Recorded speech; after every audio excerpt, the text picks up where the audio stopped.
Hello and welcome to this tutorial. In this tutorial I will show how you can add and remove flagged enum values to a variable. So just imagine that we create a variable called permissions here, perm, and we'll set it equal to this enum that has a flag attribute. So we do permissions dot read, and the user also have permissions dot delete.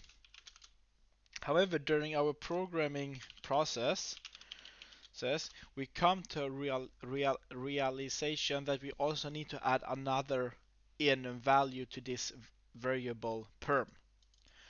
What we can do then is that we write perm, this or sign equal permission, and we add the right permission. Oh, it's big P. So what it will do is that in this variable it will add right as a set of or as a set of enum value to this variable. How can we remove it? During a process we want to remove read from the variable. What we do then is we do perm, we do at sign equal, and then we do this tilde sign, and we say which one we want to remove. We want to remove permission.read. So if we show it during debugging, we can see that currently the perm variable has read and delete. And after this code, it will also have write. As we can see now, it has write. It's here. And after this, it will have removed read as a enum value in this set of enum values. And the read is removed.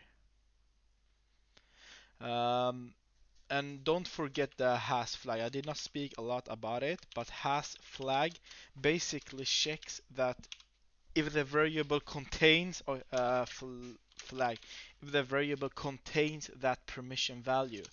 So if we do like this, we make an if statement and we say perm dot has flag, and what are we looking for? We're looking for permission dot read, has read, and we're also checking if they have delete, has delete. So we put a debugger here. We take this one up here.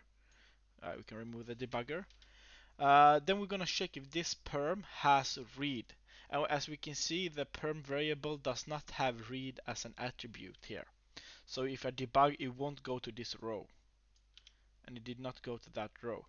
However, this if statement checks if the set of enum values have the flag delete, and we have the delete flag here. So this one would go to the console write line as it did here. Alright, thank you for watching and see you in the next tutorial. Bye.